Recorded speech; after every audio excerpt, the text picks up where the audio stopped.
the pleasure of speaking with Philippa Bowman, a Cairns-based pre- and postnatal fitness expert. I'm so excited to actually have you in the same room today, Philippa, because we are on the same page when it comes to nutrition and movement. So, yeah, would you like to introduce yourself in your words and tell us a bit about your philosophy with movement? Sure. So I mostly work with pre and postnatal mums. Exercise-wise, we are obviously doing things that are safe during pregnancy, so we're not going to do any damage to our body because lots of different things are happening. But also postnatally, helping repair our bodies gently so that we're looking after our pelvic floor, abdominal separation, loose ligaments and things like that.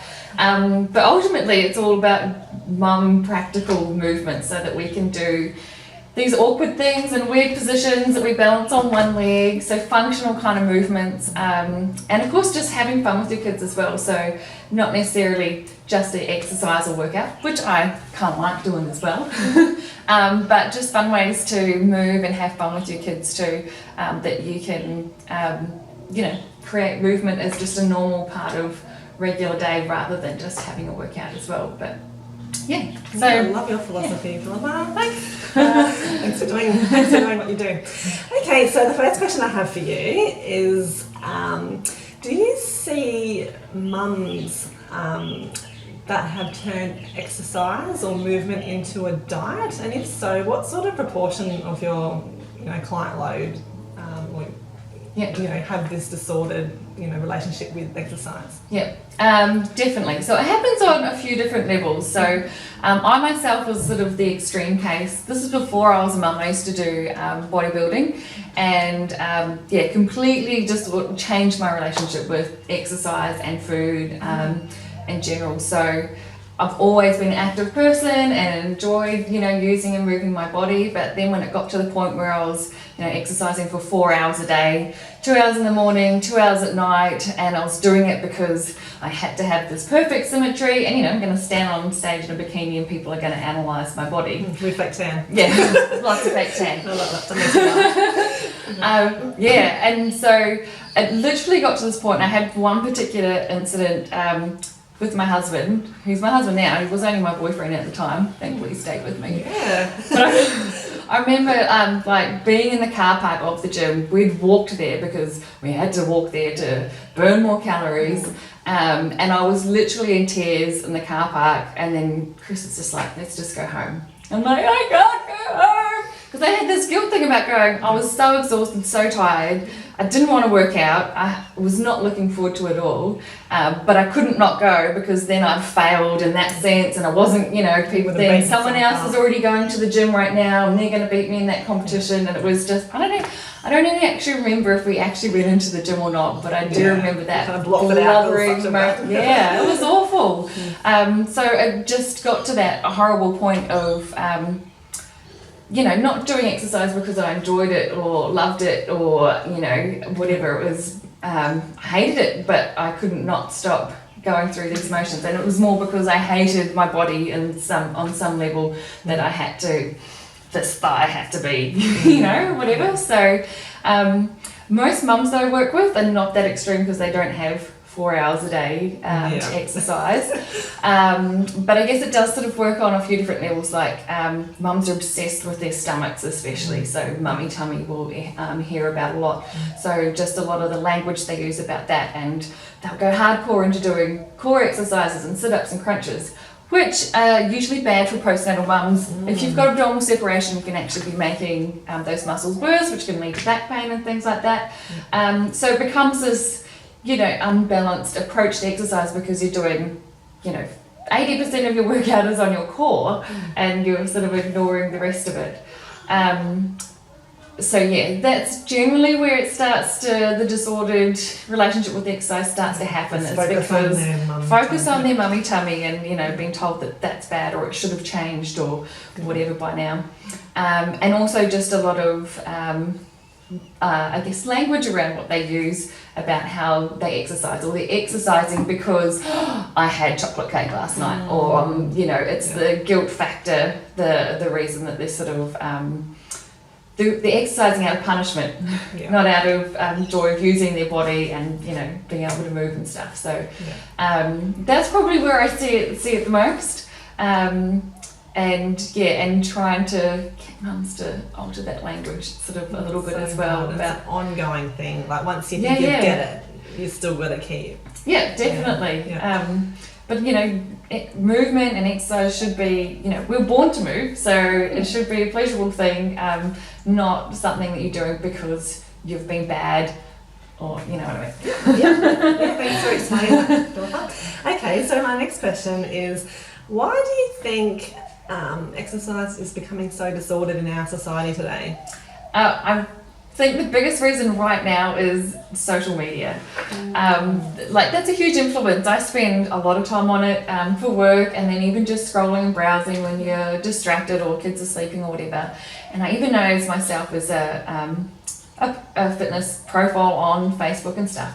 I'm putting up images of me doing something awesome with my kids, this is that moment in time where it looks amazing, and I think some people will start to shift that and think that Philippa does that all the time. She must always be, it's always a highlight reel. Yeah, it is. It's exactly. It's a highlight reel. It was that particular magic moment in that day that I'm sort of showcasing. And there's those funny things on Facebook too that show like, we'll do this cheesy smile, and next thing, the couple's fighting or whatever, and you're holding the camera on or something like that. Yeah.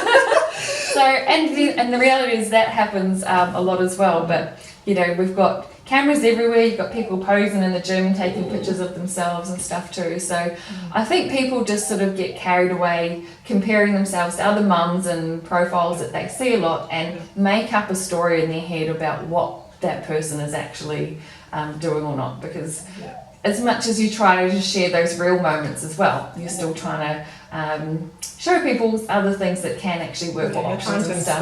You're trying to inspire, but it can kind of get sort of taken the other way too. I mean, that's just human nature, isn't it? We compare ourselves, comparisonitis is and big. mums are the worst. Oh my gosh, again, for feeling so vulnerable. But I think I heard a saying recently, you compare, you feel despair. So that's... very true. And it's a mind shift thing that doesn't just change like that, but a thought process if you start to sort of become aware of it. And the other thing with social media, it's kind of changed to the strong is the new skinny thing as well, which is sometimes just a different word of going, okay, so slim bodies used to be, the prize, and now it's more these athletic or muscular bodies might be more prized, but it still just pins you into different categories, and not every person fits into, because our body types are different as well. So it's really, and marketing, all the marketing stuff that I've done, you want to obviously relate with people, which is what we try to do a lot as well, but that first thing when you're working with pre and postnatal women is lose the baby weight. So that's the first message that you'll grab somebody in with. I mean, it's hard. I feel there's nothing about, oh my gosh, you have just given birth to this wonderful human being. Yeah. Congratulations. It's all this, okay, you've done that, tick. You've pushed it out, move on. You've made a baby, you pushed it out. Right, next thing, you need to fix that body now, because, oh my gosh, it should go back the way it used to before you made a baby and gave birth. I mean, it's pretty sad, really. It is, definitely. We're more vulnerable audience too, pre and postnatal mums. All those hormones. And it's totally taking advantage of them. There's a great way to connect, but then, gently introduce different ideas as well. And I know too, a lot of the mums that I know, that I work with and are friends with, even myself, we don't have a lot of family close by. Especially Cairns, very transient. Not many people are from here. So we don't really have that, support from our mums and other women in our families. So we kind of cling to these, social media messages and other amazing, super mum women as role models, which it's not helpful most of the time. No, it's not. And it's, like I say, you're just building up a story about this person. That's all it is. Nobody has a perfect life. That's right. I hate that word, perfect. Okay, so we'll move on to the last question. What's your advice, Philippa, for mums who have turned exercise into a disordered state or are turning it into a disordered state. Basically, what's your advice for mums who want to develop a good relationship with exercise or movement? So find something you love doing for starters. So something you're going to look forward to, or that you enjoy. So if you're doing something because you think it's the right thing to do, but you kind of cringe going to that class, or you hate running, don't run. It's pretty simple. So I can find ways to enjoy using your body so that it's something that you look forward to. I'm going to check my notes again. Sorry, I mentioned this just earlier. I am pregnant, so I have terrible baby brain. But just sort of asking yourself different questions about what your motivation is and why you're doing it. Like making sure that you're not doing something crazy that is going to put especially your pre-postnatal body at risk. Because it's similar to dieting. Like there's extreme approach, restrictive, and all these rules and guidelines and stuff that you have to follow. Then that's kind of good warning signs that you're going down that path. Other little warning signs that you sort of go in the wrong way is if body checking and body image issues. So if you're always weighing yourself every morning, if you're always checking in the mirror and grabbing your flabby bits, or if you're avoiding social situations because you don't want to go to that pool party or something like that, then those again are little warning signs of something's not quite balanced. So make movement fun, make it functional, involve your whole family. So yes, we're working with kids, so it can be pretty unpredictable, but if you've got baby carriers, you've got your pram, if you're going on weekend adventures, you don't always have to think about it as just a workout. You can turn playtime into sort of active time. Yes, and I love that blog that you wrote for me just this last week. So check out Philippa's blog post on my website, delectabledietetics.wordpress.com. We'll link in the notes. But Philippa really gave so many options about how to move your body and your family body in all these different wonderful and innovative ways. So thank you for writing that. No worries. There's so many ways. Like if your kid likes dinosaurs, then just move your body like a dinosaur, and like that whole fact that you're moving a lot helps as well. And and focusing on movement. So maybe you can use the car less. I like to just have music playing in the house more, because then you just like need to, the sun comes on and you're naturally moving. So what else do mums need to know? Keep it family friendly is like the main thing. And recognizing the difference between feeling blah and exhausted. So if you had no sleep last night, and whatever, something's going on with your child and you are absolutely exhausted, sometimes the worst thing you can do is exercise, because you're not concentrating on your body, you're not using it properly, you're going to be more prone to injury.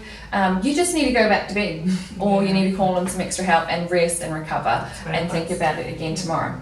If you're just feeling a bit blah and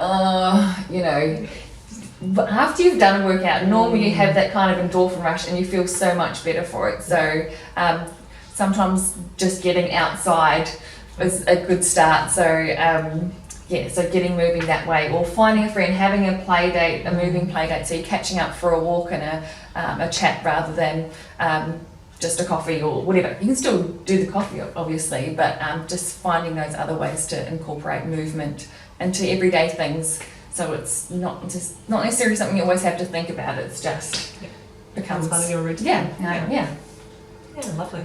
Yeah, I think that was it. Yeah, excellent. Okay, well, thanks so much for having this quick chat with us, Philippa. Cool, thanks for having me. If you would like to check out Philippa more, please do. Check her out on nurturedfitness.com.au, is it? Yep, just .com. But you'll find me on .au as well. Yeah, okay, cool. Yes, and then she's on social media, so check her out. Thanks for listening. Thanks, guys.